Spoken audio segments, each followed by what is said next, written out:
అమ్మా తమ్ముడు మన్నుకి నేను చూడమ్మా అని రామన్న తెలుపగా అన్నా చెవినులిమి యశోద ఏదన్నా నీ నోరు చూపుమనగా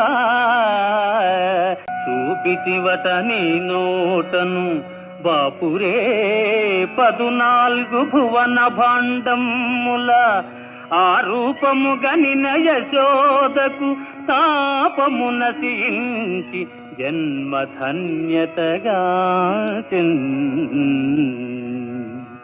జయ కృష్ణ ముకుంద మురారి జయ గోవింద బృంద విహారీ కృష్ణ ముకుంద మురారి.